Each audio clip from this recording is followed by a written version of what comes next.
bab 119 sudah bagian ini ya, bagian ruku. Kemarin bab 118 babu wadil akufi ala rukabi fir ruku, ya, bab meletakkan telapak tangan di lutut. Ininya ya berarti telapak tangan itu ininya nih, bagian ininya. Jadi ininya ada hadis yang menerangkan jari-jarinya itu di jarinya gitu, jadinya di bawah lutut. Ya lutut itu apa, tempurungnya gitunya, tempurungnya gitu, tempurung lututnya. Nah ininya telapak tangannya di tempurung lututnya, jarinya di bawah. Sampai ada gitu hadis yang menerangkan demikian gitu ya. Artinya sangat rinci, sangat detail. Yang kemarinnya yang ada di sini ya, yang ada di dalam kitab Sahih Al-Bukhari tentang bab tersebut, Imam Bukhari hanya memasukkan satu ya hadisnya, yaitu yang asalnya dalam posisi ruku. Asalnya dalam posisi ruku, telapak tangan itu disatukan, ya, dua telapak tangan disatukan lalu dijepit oleh kaki gitu. Asalnya demikian. Ya, di hadisnya kemarinnya ketika masih ada yang melakukan demikian, lalu dilarang, dikoreksi. Nah, karena dan mengatakan wa umirna an nado'a aidina ala rukab, dan kita ini diperintah untuk meletakkan telapak tangan itu di lutut. Hanya hadis itu ya yang dimuat oleh Imam Al-Bukhari ini tentang menyimpan telapak tangan di lutut ketika ruku. Nah, di hadis yang lainnya ada yang hadis-hadisnya yang lebih jelas. Nah, termasuk yang ininya jarinya dibuka lebar dan digenggamkan gitu di dalam redaksi hadisnya ya. Jarinya dibuka lebar dan digenggamkan. Jadi tempurung lututnya gitu berada di telapak tangan, ya, tempurung lututnya itu berada di telapak tangan. Nah, berarti jari-jarinya ini ada di bawah. Karena kan seperti ini kan di bawah, berarti jari-jarinya itu berarti ada di bawah lutut. Nah, sekarang yang berikutnya nih. Nah, kalau saya kira sudah cukupnya penjelasan tentang ini, bab ini, meletakkan telapak tangan itu di lutut pada waktu ruku. Karena sebelumnya gitu tadinya sebelum dengan cara demikian, dua telapak tangan disatukan lalu dijepit dengan lutut, dengan lutut dengan kaki. Nah, adapun ya kenyataannya sekarang masih banyak yang tidak seperti itu prakteknya. Ada yang si telapak tangannya itu memegang tulang kering. Jadi bukan di lutut tapi di bawah lutut, berarti telapak tangannya memegang tulang keringnya sebutannya. Ada juga yang di lutut tapi tidak dengan jari-jari yang dibuka lebar gitu ya, kemudian digenggamkan. Di lututnya sudah benar gitu, tapi tidak dengan cara jari-jarinya dibuka lebar lalu digenggamkan. Nah, yang saya lihat itu ada yang seperti ini gitu, memposisikan ininya, jari-jarinya itu seperti ini di lutut ya gitu, tapi seperti ini memegangnya, bukannya dibuka lebar tapi seperti ini lalu digenggamkan gitu. Sehingga inilah tangan lonok seperti si gaya teteh si lonok ningali teh. Bab berikutnya sekarang nih ya, bab sekarang ini bab 119. Babun idza lam yutimmar ruku'a. Ini di apa namanya ya, judulnya Imam Bukhari kalau dalam bahasa kita menyebutnya Imam Bukhari membuat judul ini mengambang. Ya, mengambang, tidak langsung apa namanya, tidak sah misalnya, tidak demikian. Babun iza lam yutimmar ruku'a. Bab apabila tidak menyempurnakan ruku. Sebetulnya kalimat seperti ini, kata iza gitu di dalam bahasa Arab ini ada tusyarti. Karena kalau ada apabila berarti ada maka gitulahnya, jika kan gitunya, jika titik-titik maka. Nah ini makanya ini yang tidak dimunculkan gitu oleh Imam Al-Bukhari. Jika bab jika tidak menyempurnakan ruku, tidak disebut gitu oleh Imam Al-Bukhari. Artinya dibuat diambangkeunnya, bahasa Sunda namanya dibuat mengambang gitulah judulnya. Artinya bagaimana nih jika demikian?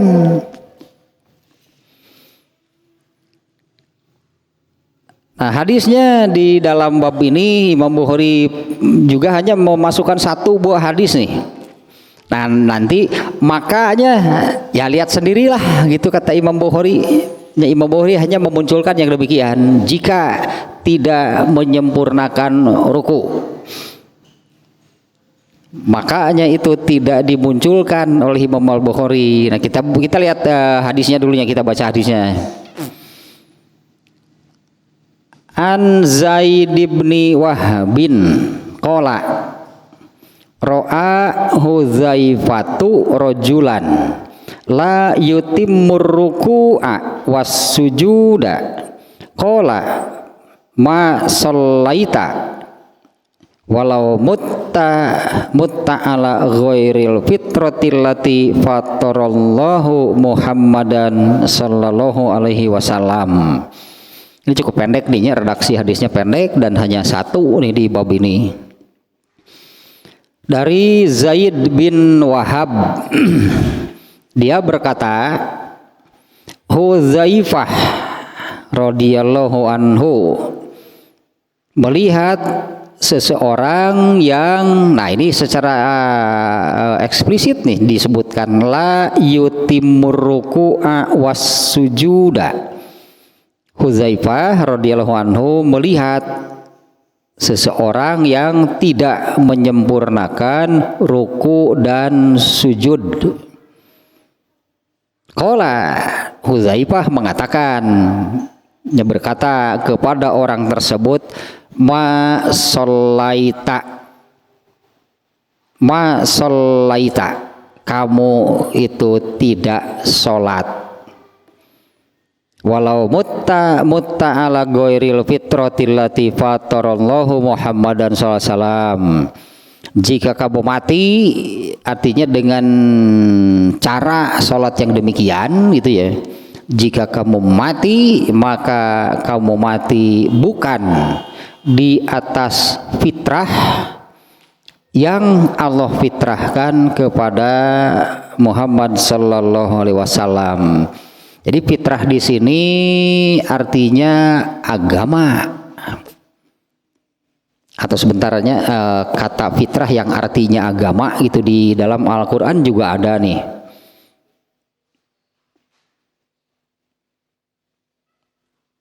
Dina surat naon teh, di surat Ar-Rum gitu, surat naon teh nu kitu teh.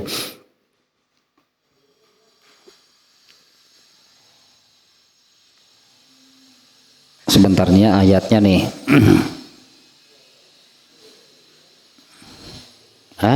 Malah tidak ada.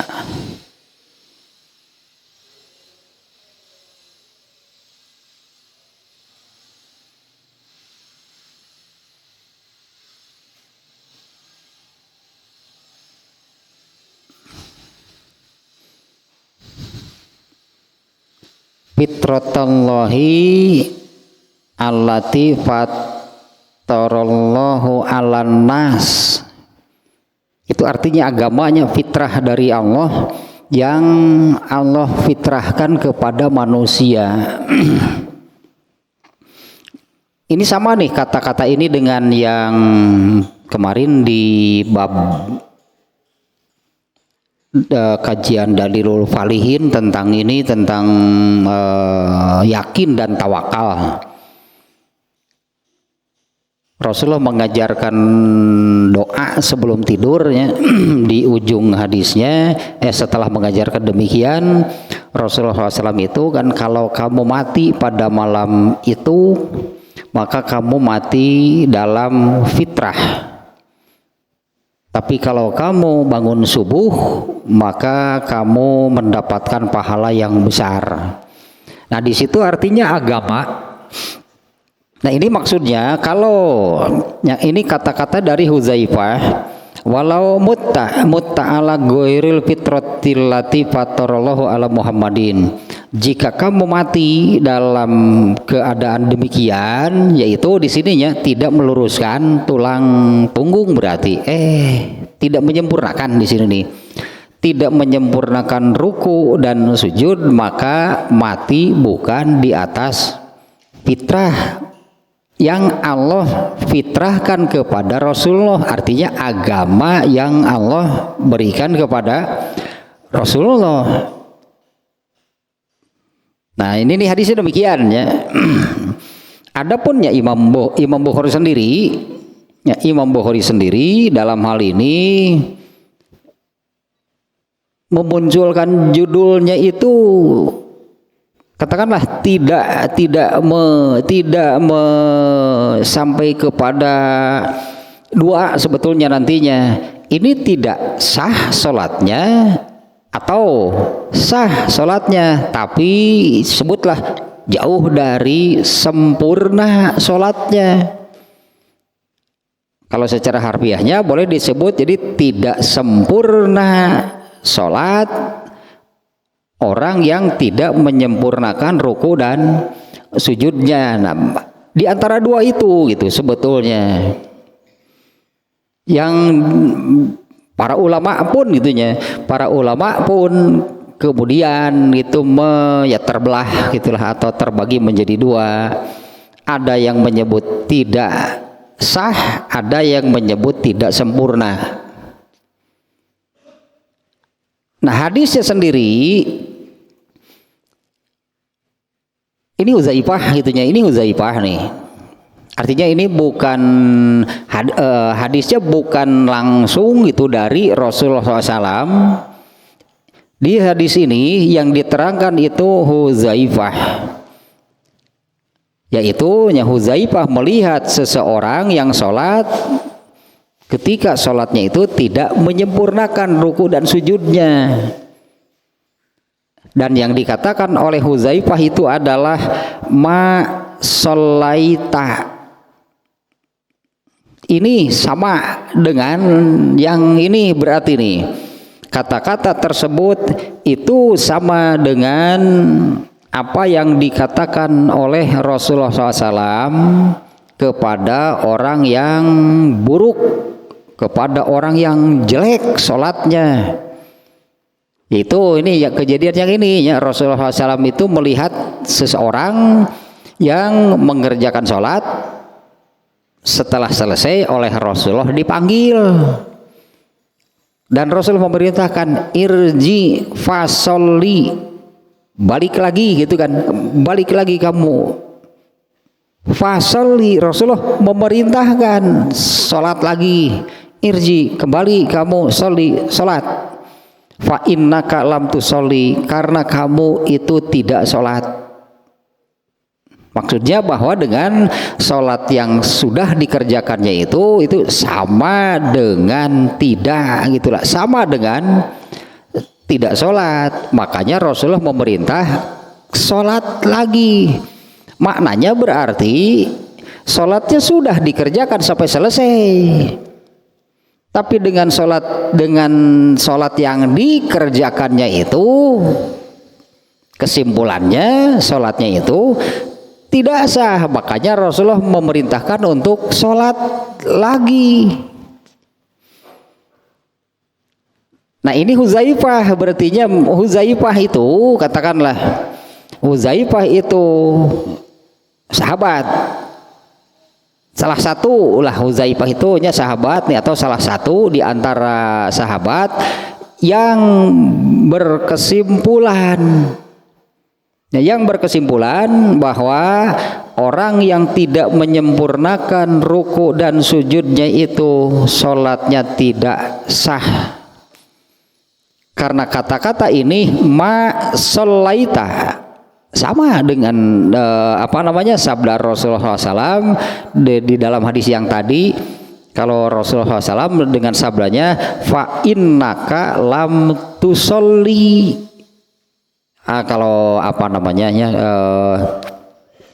Kalau dari segi itu tata bahasa Arabnya sama, ini dua-duanya kalimat negatif namanya. Ada kata tidak gitu di sana. Ma itu ada tunafinya, itu yang artinya tidak. Sholaita, kamu sholat. Artinya Hudzaifah mengatakan kamu tidak sholat gitu ya. Kalau sabda Rasulullah SAW kepada orang yang jelek sholatnya, fa innaka lam tusolli. Kalau di sini kata negatifnya itu adalah lam, artinya sama. Berarti ada artinya dalilnya, ada dalil itu dari Rasulullah SAW di mana seseorang itu sudah mengerjakan sholat sampai selesai, tapi menurut penglihatan atau menurut Rasulullah SAW sholat yang sudah dikerjakannya itu seperti apa? Artinya di zaman Rasulullah ini sudah terjadi ini ya. Di zaman Rasulullah SAW itu sudah terjadi orang yang mengerjakan sholat, setelah selesai sholatnya Rasulullah menyimpulkan orang itu sama dengan tidak sholat. Dari apanya gitu ya? Dari apanya Rasulullah menyimpulkan sama dengan tidak sholat itu, dari apanya? Ini di dalam hadisnya yang menerangkan demikian itu, seseorang yang jelek sholatnya, bahasa kitanya jelek, buruk itu sholatnya. Apanya sih yang jelek, yang buruk? Anggaplah kalau untuk sahnya sholat itu kan ada syarat-syarat yang harus dipenuhi. Nah Rasulullah menyebut orang itu sama dengan tidak sholat itu apa karena arah kiblatnya yang salah? Bukan. Artinya syarat ini terpenuhi. Apa Rasulullah tahu kalau orang ini tidak wudu? Juga enggak. Rasulullah menilai demikian itu dari kaifiat, berarti Rasulullah itu menyimpulkan demikian itu dari kaifiat, dari pelaksanaan, dari cara sholat yang dilakukan oleh orang tersebut. Rasulullah menyimpulkan demikian, irji fasolli, kembali kamu.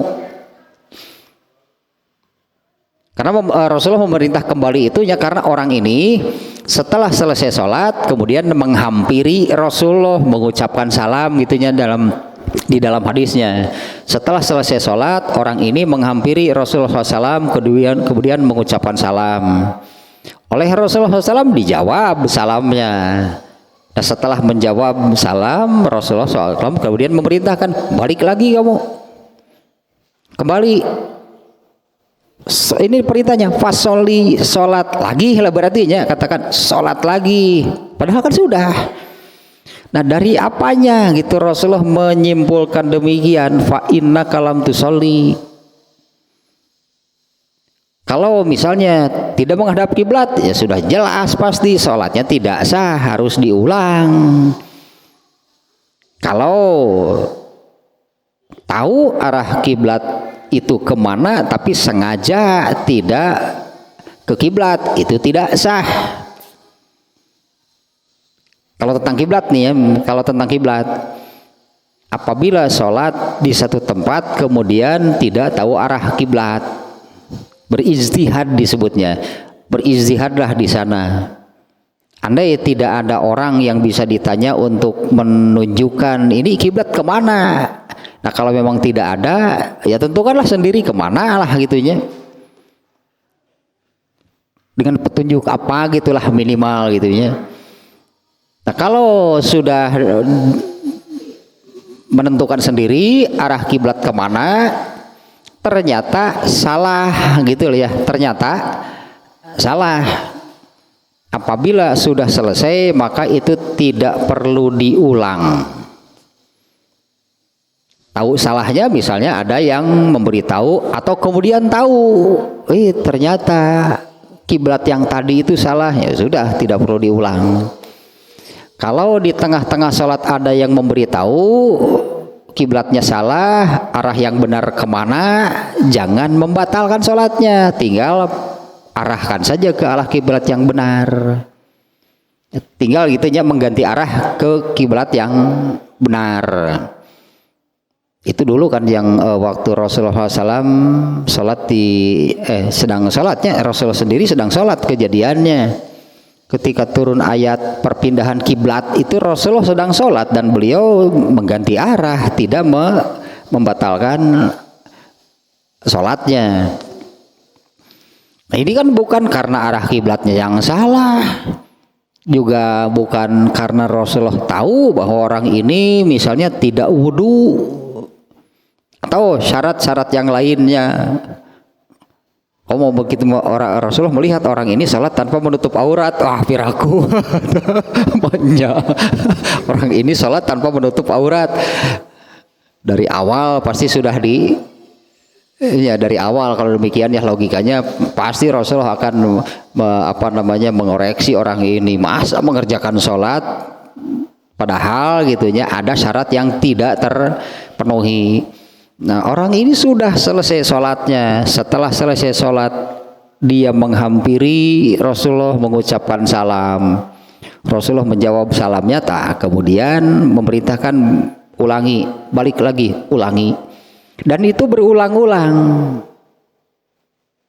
Yang kedua kali setelah selesai orang itu datang lagi kepada Rasulullah mengucapkan salam lagi, dijawab, kemudian Rasulullah mengatakan balik lagi. Dari apanya? Coba ini sampai berulang-ulang begini. Ya kan dari kaifiatnya, berarti dari kaifiat yang Rasulullah melihat orang itu mengerjakan sholatnya seperti apa. Nah, ternyata kesimpulannya kedemikian. Dengan perintah kerjakan lagi berarti yang tadi itu tidak sah. Entah nih kalau sekarang ini ada nabi gitunya, kalau sekarang ada nabi lalu melihat kita sholat, sini kamu bercek nabi sini kamu aibi naon sih nabi teh sholat Rasulullah.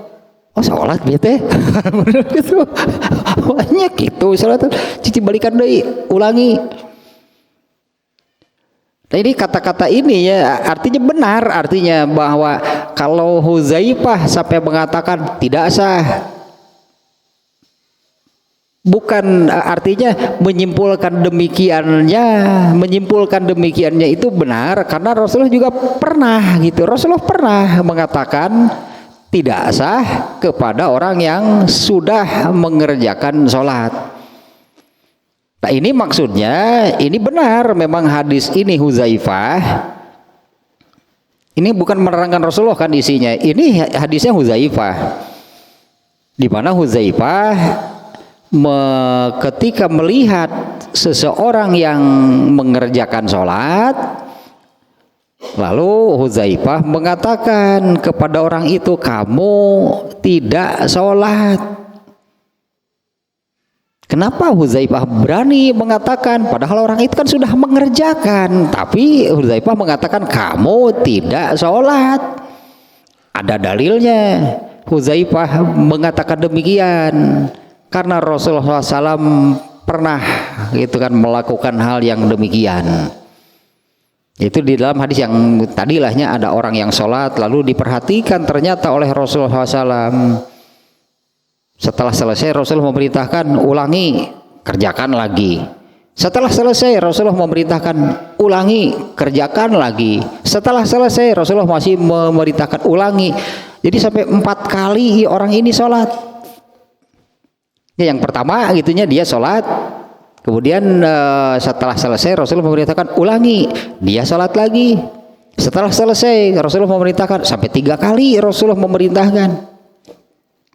Kalau yang ketiga kalau nggak salahnya di perintah yang ketiga orang itu menyerah. Wahai Rasulullah, ya inilah sholat yang saya bisa. Artinya tidak bisa lebih baik gitulahnya, tidak bisa lebih baik dari yang saya kira kan orang itu 3 kali mengerjakan sholat, ya samalah yang dikerjakannya demikian. Maka sampai sholat yang ketiga kali pun Rasulullah masih mengatakan kamu sama dengan tidak sholat. Nah, Rasulullah itu pernah hanya mengatakan demikian kepada orang yang mengerjakan sholat, tapi kesimpulannya menurut Rasulullah SAW orang itu sama dengan tidak sholat. Nah, ini Hudzaifah nih melihat ada orang yang di sini disebut, makanya kalau di dalam hadis yang diperintah oleh Rasulullah SAW itu ada orang yang jelek disebutnya. Jelek sholatnya, entah seperti apa sihnya, nggak diterangkan secara detailnya jeleknya seperti apa, hanya sebut-sebutannya ada orang yang jelek itu sholatnya. Dan ini urusan kaifiat, berarti dengan kata tersebut ini masalah kaifiat, ini masalahnya ini masalah kaifiat. Karena sekali lagi bukan karena salah arah kiblat, bukan karena tidak menutup aurat. Kalau ini tidak terpenuhi kan memang otomatis tidak sah kan sholatnya. Ini syarat sah sholat disebutnya, menghadap kiblat, menutup aurat, apa lagi ya, wudu. Namun itu tidak ya 5 itu teh. Hari kerbutuh sok hese. Ini menghadap kiblat, wudu, menghadap kiblat, menutup aurat. Terus pada waktunya bisa orang itu mengerjakan sholat duhur padahal jam 8 isuk-isuk ditinggali teu sah atuh. Itu waktu termasuk syarat. Ya waktu gitunya semua sholat itu harus pada waktunya, tidak sah sholat bukan waktunya. Nah, bagaimana dengan kejadian yang ini? Rasulullah SAW kan pernah kan kesiangan sehingga sholat subuhnya itu dikerjakan setelah matahari tinggi, bahkan itu waktunya bukan waktunya bagi yang ketiduran, karena ketika tidur ini ada hadis yang ini nih, yang rufi'al qalamu an salasin, Allah mengangkat, mencabut, tidak mengenakan gitu ya kewajiban dari 3 macam orang. 1 dari anak-anak hingga dia balik, 2 dari yang hilang ingatan hingga sadar, yang ketiga dari yang tidur hingga dia bangun. Nah, Rasulullah SAW pernah ketiduran sampai waktu subuhnya habis, bahkan sampai mataharinya sudah cukup tinggi. Begitu bangun, Allah mencabut kewajiban dari yang tidur hingga bangun, artinya kena kewajibannya itu begitu dia bangun. Makanya Rasulullah saat itu sholat subuh pada waktunya, bukan pada waktunya bagi yang ketiduran mah. Tapi dengan catatan juga kadang hadis ini jangan, tuh kan Rasulullah juga Bukan artinya untuk jadi benar lah gitunya kalau sering apalagi tiap hari we dalil eta. Rasulullah juga kan pernah nya sekali-kali Rasulullah mah kitu teh. Dan itu pun lah supaya jadi pegangan. Artinya kalau bangun padahal waktu subuh sudah habis, mau bagaimana? Apa mau enggak sholat? Ya, apa tidak akan sholat dengan alasan wah ini sudah waktunya sudah habis? Karena itu syaratnya, syarat sah sholat itu pada waktunya. Nah sementara ini waktunya sudah habis, apa mau tidak sholat dengan alasan demikian? Ini Allah lah gitunya, ini Allah nih yang membuat, yang mengkondisikan Rasulullah demikian supaya jadi dalil, supaya jadi contoh. Tapi kan jangan tahu lah pika sebelen bukan nama lah gitu. Tong pika sebelen hadis itu terus dijadikan dalil untuk tiap hari bangun setelah waktu subuhnya habis. Dalil gitu maksudnya dalil eta mah. Ya, artinya jadi pembenaran kan, kalau begitu kan disebutnya jadi pembenaran bagi orang yang misalnya gitu bangunnya itu kesiangan tiap hari.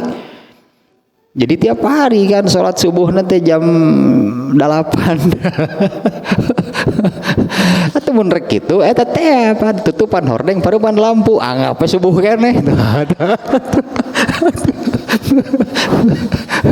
itu tutupan hordeng parupan lampu kocian pantau bisa nu apaleun gitu anggapnya subuh keneh itu waktunya termasuk syarat. Nah, jadi sekali lagi Rasulullah mengatakan balik lagi ulangi sholat kamu. Rasulullah itu menilai sama dengan tidak sholat, berarti sholat sebelumnya tidak sah itu dari apanya? Dari kaifiat. Nah apalagi kan kalau kita kaitkan dengan ayat yang ini. Ini kita kaitkan dengan ayat yang ini. Ayat yang ini sebetulnya lebih mencakup, lebih luasnya. Bukan hanya soal kaifiat. Itu ayat yang fawailun lil musallin. Aneh kan, mengerjakan sholat tapi dinyatakan celaka. Wailun itu kan celaka.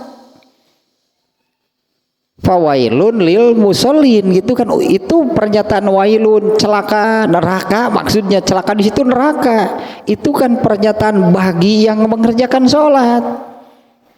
Yang seperti apa? Tak iya contohnya berarti Rasulullah pernah melihat ada orang yang dia sudah mengerjakan sholat, tapi kesimpulannya menurut Rasulullah sama dengan tidak sholat. Sholat tapi sama dengan tidak sholat, pasti masuk neraka.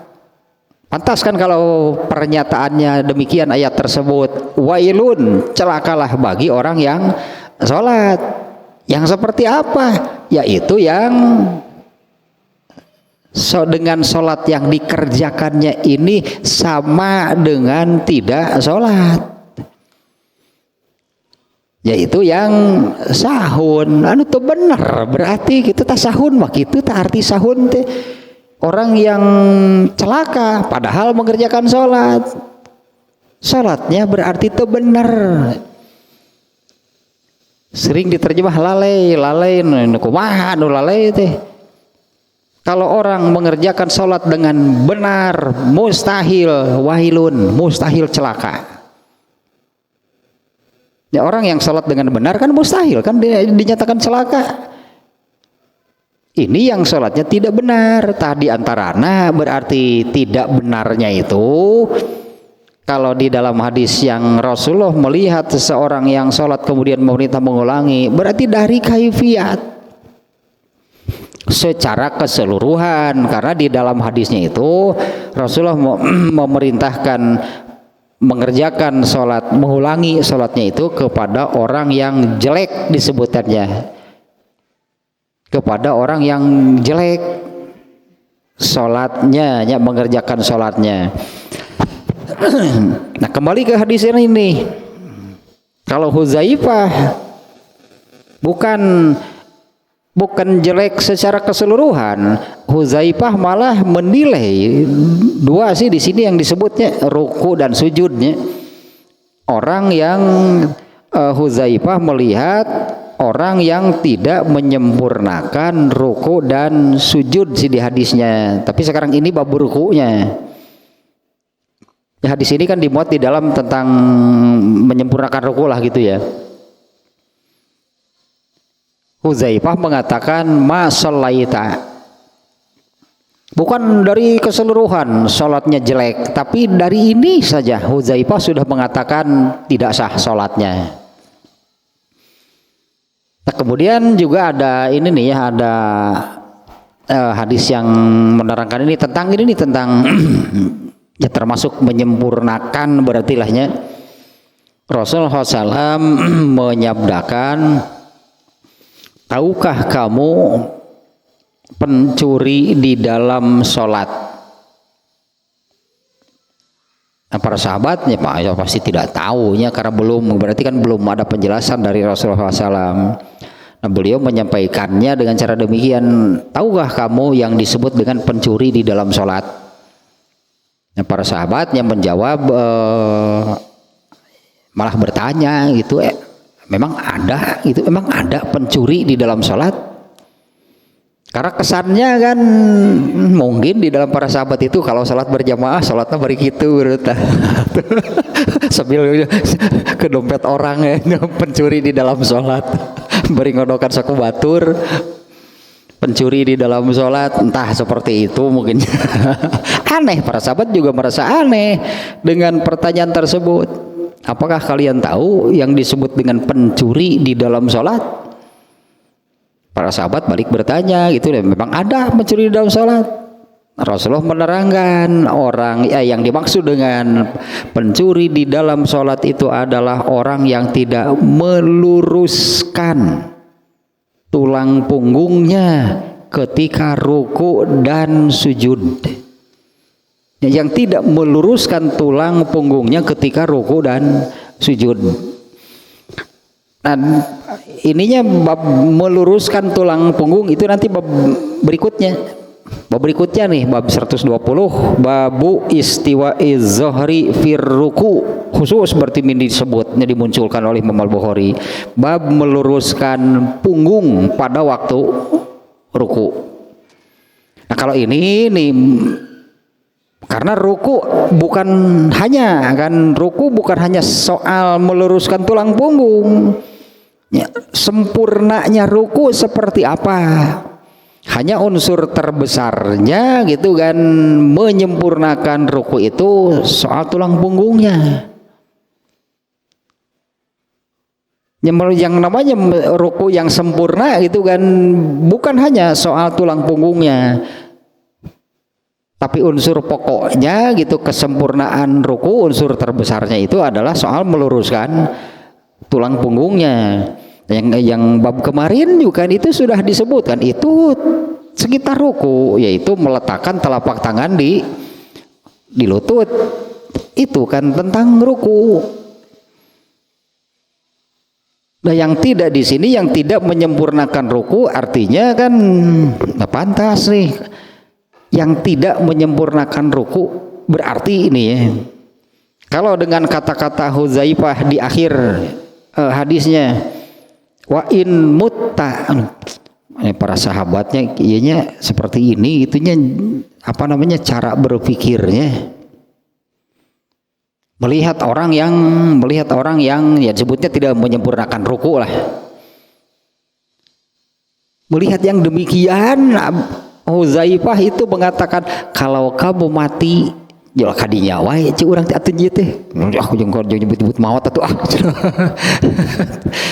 Kan selalu kan apa yang dilakukan itu, artinya apa yang dilakukan itu kan itu terkait nanti dengan akhirat. Kalau kamu mati dengan cara salat seperti itu, maka kamu mati bukan di atas fitrah, atau matinya itu ya dengan sholat. Kalau di sininya mati dengan cara sholat yang tidak sesuai dengan apa yang Allah ajarkan kepada Rasulullah.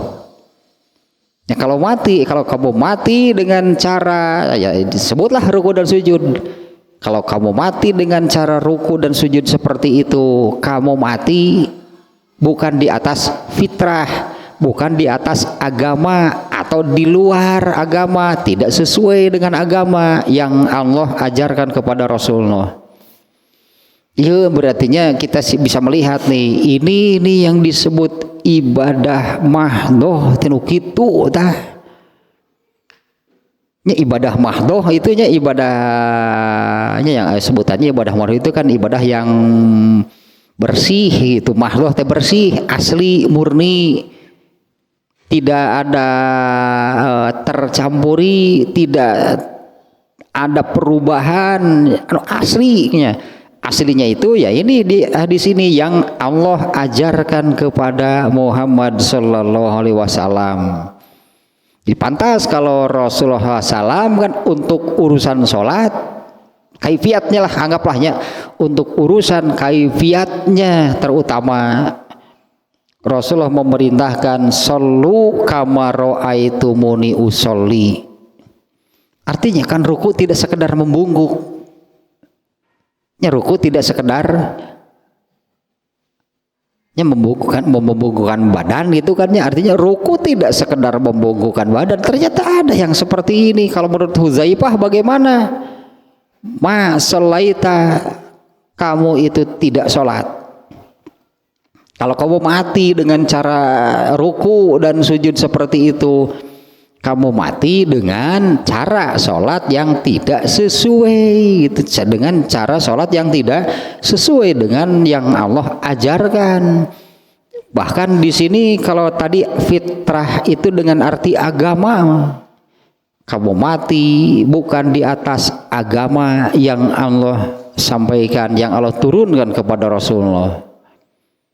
Urusan ibadah mahdoh berarti masalahnya harus benar-benar persis, harus benar-benar sesuai dengan, karena Rasulullah mengerjakan sholat itu, Rasulullah mengerjakan sholat, ya itulah sholat yang diajarkan oleh Allah, bukan buatan Nabi, dan Nabi pun tidak berinovasi.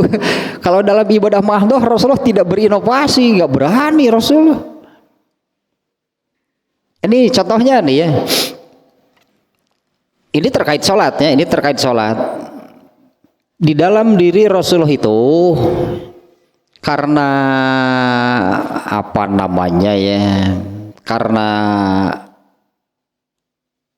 ya terkait dengan sejarah gitulahnya.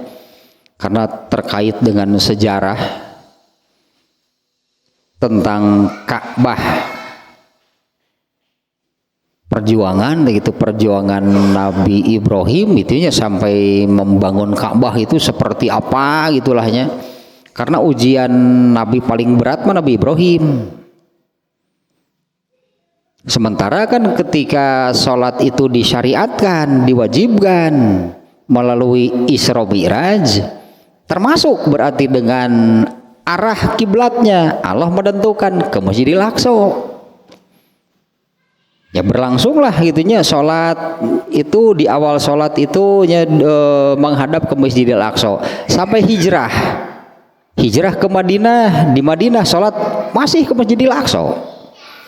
Nah di dalam diri Rasulullah kan kemudian punya keinginan, Rasulullah punya keinginan kalau arah kiblat itu ke Masjidil Haram. Nah Rasulullah kan tidak bisa karena keinginannya pindah ke Masjidil Haram. Kalau kemudian katakanlah seperti ini ya, kalau kemudian ternyata itu kan memang Masjidil Haram ini masjid yang paling mulia, dengan ini dengan dengan dalil lah, katakannya dalilnya adalah sholat di Masjidil Haram itu pahalanya 100.000 kali lipat dibanding dengan masjid lain. Sholat di Masjid Nabawi pahalanya 1000 kali dibanding dengan masjid yang lain. Di Masjidil Aqsa, kalau nggak salah hadisnya itu 3/4 dari Masjid Nabawi. 750 lah. 750 kali lipat dari ternyata kan Masjidil Haram memang masjid yang paling mulia gitunya, dengan Allah tetapkan demikian. Pahala sholat di Masjidil Haram itu 100.000, di Masjid Nabawi hanya 1.000, di Masjidil Aqsa di bawah Masjid Nabawi. Ada keselarasan itulahnya mungkinnya apa yang diinginkan oleh Rasulullah itu dengan ketetapan Allah. Hal seperti ini juga kan terjadi pada Umar bin Khattab. Ada beberapa pemikiran dan keinginan Umar bin Khattab yang ternyata sesuai dengan ketetapan Allah. Di antaranya tentang khomer. Umar bin Khattab minta kepada Rasulullah khomer itu diharamkan. Tapi Rasulullah kan gak bisa menetapkan, karena urusan agama itu semuanya itu Allah gitulah. Urusan agama Islam itu bagian Allah. Ya Rasulullah tidak bisa menetapkan dengan alasan ini coba akibatnya nih karena khomer itu begini-begini. Kemudian Rasulullah, oh iya ya, haramkan. Kalau begitu Rasulullah melanggar. Kalau Allah tidak mengharamkan, kenapa Nabi mengharamkan? Artinya kan sebelumnya Allah tidak mengharamkan kan? Kenapa Nabi offset atuh? Offset jauh haramkan. Wanian mihelan Allah. Artinya Nabi itu apa namanya kalau begitu nyawanian gitu. Allah belum mengharamkan, Rasulullah sudah lebih dulu. Kemudian satu lagi yang bukan berasal sih, terpikirlah gitu oleh Umar bin Khattab, yaitu tentang hijab. Hijab ini penghalang khusus untuk istri-istri Nabi apabila berbicara dengan bukan muhrim, bukan mahram. Umar bin Khattab usul kepada Rasulullah, ulah barebas teuing atulah ngobrol jeung istri Nabi teh gitulah. Turun ayatnya. Kemudian tentang makom Ibrahim juga Umar bin Khattab sudah terpikir lebih dulu, diadakan sholat sunat di makom Ibrahim. Ini menunjukkannya bahwa Umar bin Khattab sudah bisa merasakan ari sholat naon atuh, sampai Umar bin Khattab minta diadakan sholat. Emang sholat itu apa? Dan itu kan menunjukkannya Umar bin Khattab berarti sudah bisa merasakan sampai terasa lah gitu sholat itu apa, sampai minta diadakan sholat di makom Ibrahim. Turun ayatnya. Nah tentang perpindahan kiblat sendirinya Rasulullah ini kan tidak boleh, saya ingin kiblat ini dari Masjidil Aqsa pindah ke Masjidil Haram. Rasulullah tidak berani menetapkan sendiri. Rasulullah hanya semakin lama katakannya, semakin lama keinginan pindah kiblat itu semakin besar. Sampai dalam diri Rasulullah itu ada ada pikiran berharap Allah segera menurunkan wahyu yang memindahkan kiblat. Sehingga Rasulullah sampai sering melihat ke atas, can ka dieu keneh wae Jibril melihat ke atas, can aya wae ayatnya beli hayang pindah gitu, tapi dah untuk langsung kan melakukan sendiri, mau menetapkan sendiri ya boleh. Nah ayat perpindahan kiblat itu kan dimulai dengan qad naro taqalluba wajhika fis sama. Itu tuh ayat perpindahan kiblat dimulai dengan kata-kata demikian. Sungguh kami sudah sering melihat kamu mengarahkan pandangan ke atas. Apal cek Allah teh hayang pindahnya kiblatnya. Cek Allah teh apal eta hoyo we ngareretan ka langit lah. Nabi itu ret deui ka langit. Ini ayat yang buru-buru pindah kiblat. Dan yang kemudian kan fawalli wajhaka syatrul Masjidil Haram. Ini yang memindahkan kiblat itu Allah bukan Rasulullah. Fawalli wajhaka sok atuh arahkan wajahmu ke kiblat, atau nya arahkanlah gitu nya kiblat salat itu ke Masjidil Haram. Tapi perlu dicatat ya, Allah menurunkan ayat ini bukan memenuhi keinginan Nabi. Ayat itu sudah ada sejak Nabi belum lahir. Ya, ayat itu sudah adanya bahkan sejak Rasulullah belum lahir. Apa itu teh ari teh naon teh turunnya Al-Qur'an itu kan Lailatul Qadar. Lailatul Qadar itu kapan? Al-Quran itu diturunkan kapan? Bisa jadi Nabi Adam lagi candidunya Al-Quran sudah ditempatkan. Karena Allah membuat Al-Quran itu bukan mendadak. Ketika Allah katakanlah begininya, Allah mengutus Nabi Isa, berlakulah di bumi ini agama Nasrani ya. Nah kemudian Allah menyiapkan penggantinya, nyeunlah Al-Quran deh gitu. Allah teh membuat dulu Al-Qurannya untuk pengganti ini, bukan semuanya sudah ketika Allah mulai menciptakan seluruh makhluknya, ini tinggal menjalankan konsep dan rencana yang sudah matang. Makanya sampai akhirat juga ada penjelasannya. Ya Allah membuat konsep dan rencana gitunya mulai dari menciptakan itu awal, berarti kan awal mula adanya kehidupan sampai akhirnya seperti apa itu sudah dikonsep sebelumnya oleh Allah, dikonsep, dibuat perencanaannya. Setelah fix lah gitu, ketok palu ke small dirobah deui, mulai Allah menciptakan seluruh makhluknya. Quran ada belum di dalam konsep Allah, di dalam perencanaan Allah? Ya Al-Quran berarti kan termasuk. Al-Quran mah di dunia, nepi ka akhirat wae aya catatanana di Allah mah, karena semuanya sudah direncanakan dengan matang itulahnya. Sebelum Allah jadi menciptakan itu semuanya sudah direncanakan dengan matang dari awal sampai akhir. Makanya Allah bisa menerangkan akhir dari hidup ini seperti apa, kan ada penjelasannya.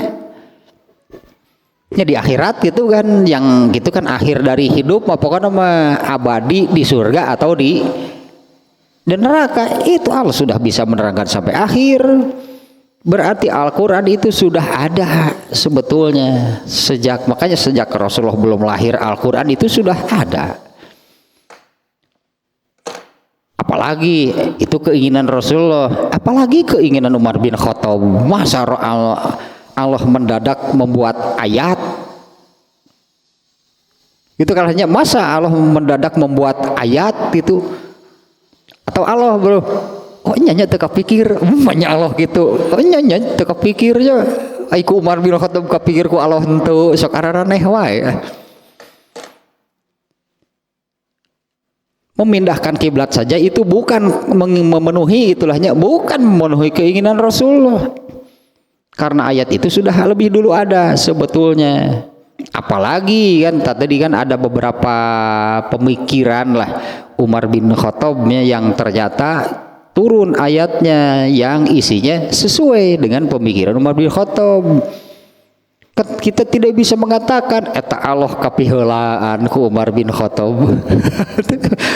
Allah terkapiheulaan ku Umar bin Khattab gitu, tapi kan kewenangan nama aya di Allah. Jadi Allah mengikuti. Kalau begitu kan jadinya Allah mengikuti kan pemikiran Umar bin Khattab, mendadaklah dibuat ayatnya. Oh banyak itu kan. Al-Quran sudah ada, jadi disebutnya ada pemikiran Umar bin Khattab yang sesuai gitulahnya, yang sesuai itu dengan apa yang ditetapkan oleh Allah. Nah itu intinya yang barusan, bahwa Rasulullah itu tidak boleh urusan ibadah mahdoh, berartinya urusan ibadah mahdoh nih. Ya kiblat termasuk mahdoh, harus ke sana, tidak boleh tidak. urusan ibadah mahdoh itu murni, itu 100% Allah yang menetapkan, tidak boleh ada perubahan. Berarti kan sholat yang dilakukan, yang sekaligusnya artinya dicontohkan, diajarkan untuk seluruh umat Islam itulah sholat yang ditetapkan oleh Allah. Tidak ada sedikit pun Rasulullah ikut menentukan di dalamnya. Maka Rasulullah pun mewanti-wanti kan, sholatlah kalian sebagaimana kalian tahu bagaimana caranya aku mengerjakan sholat. Ini contohnya, berarti kejadian ini. Ada orang yang tidak menyempurnakan ruku dan sujudnya. Hudzaifah mengatakan kamu sama dengan tidak sholat. Salah nggak Hudzaifah mengatakan demikian? Ada dalilnya berarti kan. Hudzaifah mengatakan demikian, ada dalilnya. Rasulullah juga pernah mengatakan demikian. Meskipun ini oleh Imam Al-Bukhari-nya, kita ini kan mengikuti ininya Imam Al-Bukhari. Judul yang dibuat oleh Imam Al-Bukhari di sini dibuat mengambang oleh Imam Al-Bukhari. Judulnya itu jumlah syartiyah, tapi jawab syaratnya tidak disebut. Bab jika seseorang tidak menyempurnakan rukunya, oh sekitu judul nanti, maka baca we hadisna cek Nabi. Kata Imam Bukhari, ya baca we hadisna. Dan inilah yang dimuat gitu kan, inilah yang dimuat oleh Imam Al-Bukhari, yaitu Hudzaifah melihat orang yang tidak menyempurnakan ruku dan sujudnya. Hudzaifah mengatakan seperti ini. Satu, berarti ma sholaita, kamu sama dengan tidak sholat. Kemudian yang kedua, jika mati dengan cara sholat seperti itu, maka kamu mati bukan di atas fitrah, bahkan agama yang dimaksud. Kamu mati bukan di atas agama yang Allah turunkan kepada Rasulullah. Ya wailun teh kesimpulannya gitu kan. Kalau begitu kan ya wailun lah kesimpulannya. Padahal kan mengerjakan. Kalau yang tidak sholat sih kan ya sebutnya kalau yang tidak sholatnya tidak usah dibicarakan lagi. Kalau yang tidak sholat wailun teh yakin gitulah kalau tidak sholat. Ada satu nih, kemudian ada juga nih kata, ada hadis yang seperti ini, bainal mar'i wal kufri tarkus sholat. Terjemah harfiahnya nih, terjemah redaksionalnya, antara seseorang dan kekufuran itu adalah meninggalkan sholat atau tidak sholat. Dari redaksi yang demikian itu juga nih terbagi menjadi dua. Ada yang mengatakan ya pokoknya seperti redaksi hadisnya, maksudnya tidak sholat mah sudah kufur lah orang itu. Meskipun orang itu mengucapkan 2 kalimat syahadat, katakanlah hanya mengaku sebagai muslim tapi tidak sholat. Ada dengan hadis yang demikian, antara seseorang dan kekufuran itu adalah meninggalkan sholat. Anggaplah ciri mungkinnya, jadi ciri atau apalah gitunya. Kalau terjemah hadis redaksinya demikian, antara seseorang dan kekufuran itu adalah tidak sholat. Tapi kan ada hadis yang ini nih, barang siapa yang ucapan terakhirnya itu la ilaha illallah, yang diucapkannya itu artinya ikhlas murni pengakuan dirinya la ilaha illallah, tidak ada Tuhan selain Allah, pasti masuk surga. Anggaplah ketika seseorang ini nih contohnya Abu Thalib. Abu Thalib itu kan kafir. Di akhir hayat itulah Abu Thalib, anggaplah ketika sakaratul maut, Rasulullah kan membisikkan, ucapkan la ilaha illallah. Dengan kalimat itu orang bisa selamat. Ternyata Abu Thalib kan memutuskan tidak maunya. Abu Thalib memutuskan untuk tetap mengikuti disebutnya agama Abdul Muthalib. Dengan kenyataan demikian nih, ternyata sampai ketika meninggal gitunya Abu Thalib itu tidak mengucapkan la ilaha illallah. Rasulullah mengatakan, aku akan terus menerus memintakan ampunan selama aku tidak dilarang. Ternyata tidak lama turun ayat yang melarang. Selesai begitu. Andai berarti kan ya, andai Abu Thalib mengucapkan la ilaha illallah, dia akan masuk surga. Padahal hanya punya itu, berarti ada sholat nggak? Boro-boro gitu kan, ya boro-boro karena seumur hidupnya kafir. Tapi di akhir hayat gitulah, andai di akhir hayat Abu Thalib itu mengikuti apa yang dibisikkan oleh Rasulullah, mengucapkan la ilaha illallah, dia akan masuk surga. Berarti makna hadis bainal mar'i wal kufri tarkus sholat, antara seseorang dan kekufuran itu adalah meninggalkan sholat. Ini maknanya bukan apabila seseorang tidak sholat maka dia itu kafir. Meskipun katakanlahnya, meskipun dia itu mengucapkan dua kalimat syahadat, meskipun dia itu mengatakan saya ini muslim misalnya, tapi tidak sholat, ada yang mengatakan kafir kalau tidak sholat. Ternyata kan dengan hadis tadi kan hanya dengan juga kan ini kan orang terakhir kan yang dikeluarkan dari dalam neraka itu hanya ini nih, yang hanya punya ini, tidak, yang lain tidak ada. Di dalam hatinya ada iman sebesar debu. Nah itulah yang menyebabkan orang itu tidak abadi di neraka.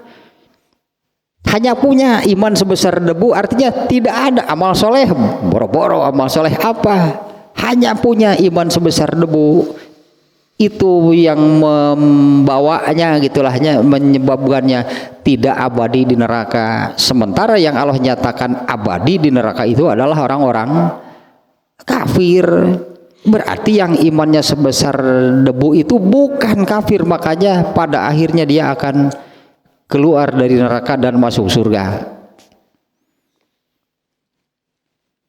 Tapi di sini nih masalahnya terkait dengan hadis ini, yang dimaksud dengan jika kamu mati dengan cara sholat demikian, maka kamu itu mati bukan di atas, kalau terjemah hadis redaksinya fitrah, bukan di atas fitrah yang Allah fitrahkan kepada Muhammad. Maksudnya bukan atau tidak sesuai dengan agama yang Allah berikan kepada Rasulullah. Ini kan tidak mengubah akidah kan?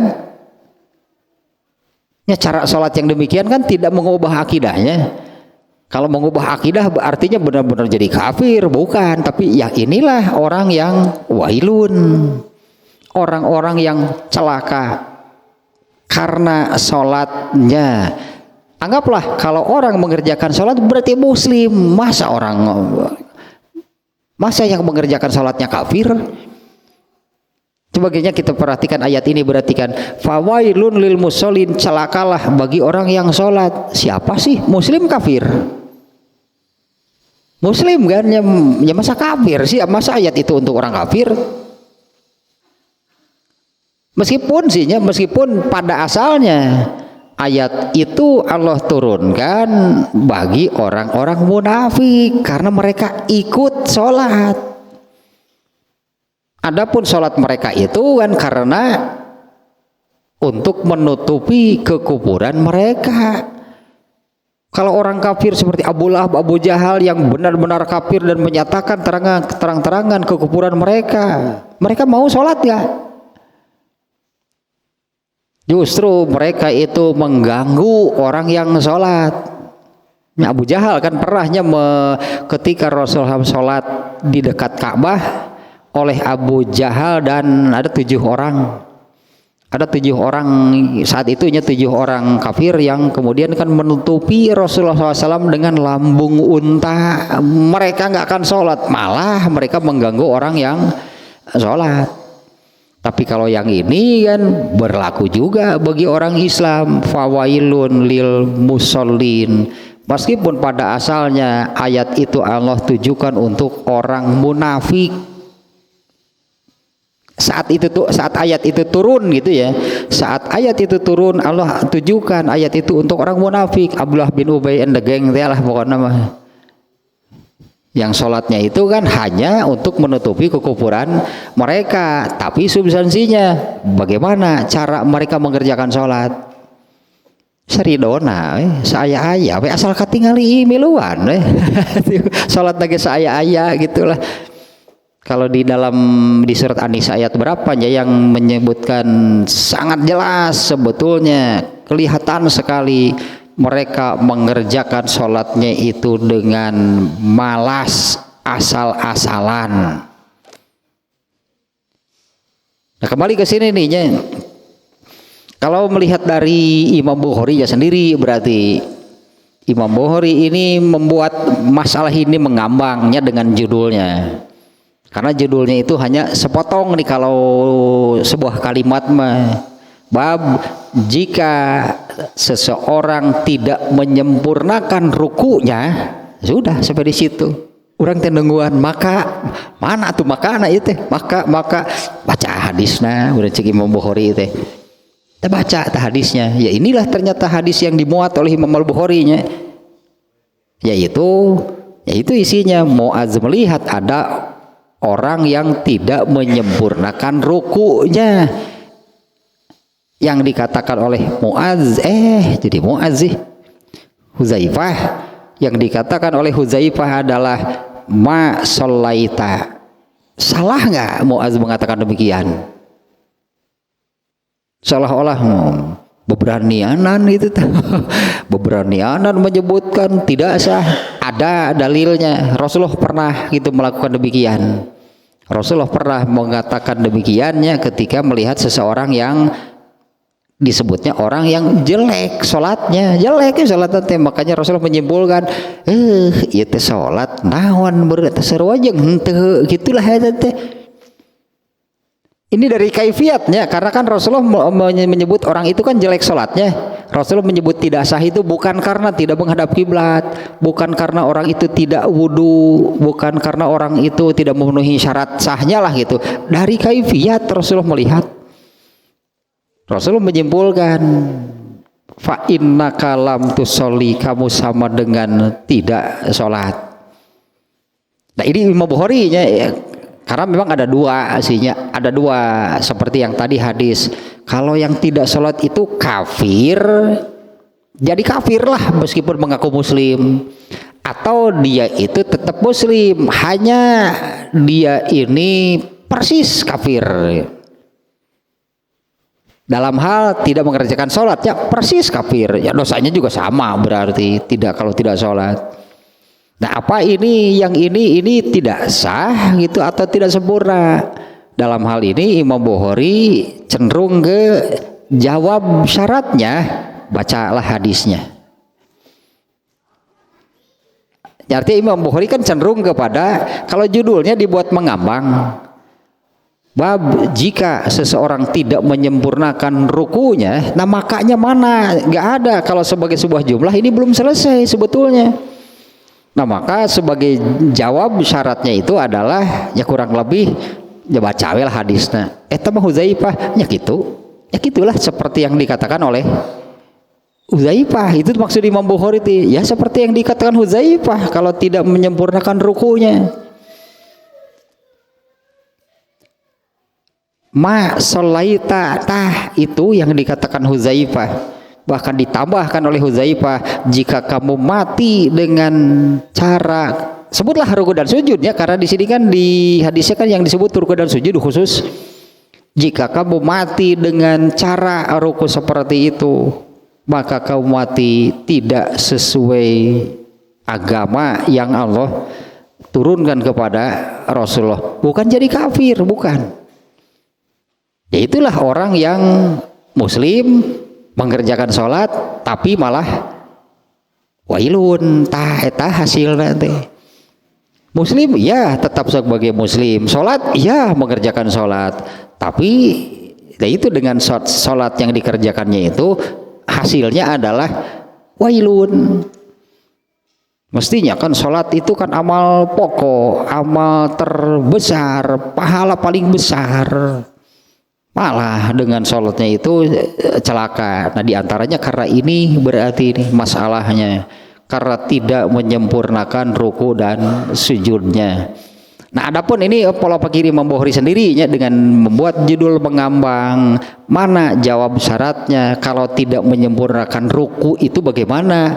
Bacalah hadisnya gitu kata Imam Al-Bukhari, di mana di dalam hadisnya ini Hudzaifah menyatakan orang ketika melihatnya orang yang tidak menyempurnakan rukunya, Hudzaifah mengatakan kamu tidak sholat, jika kamu mati maka kamu mati tidak hanya mati bukan di atas fitrah atau agama yang Allah turunkan kepada Rasulullah.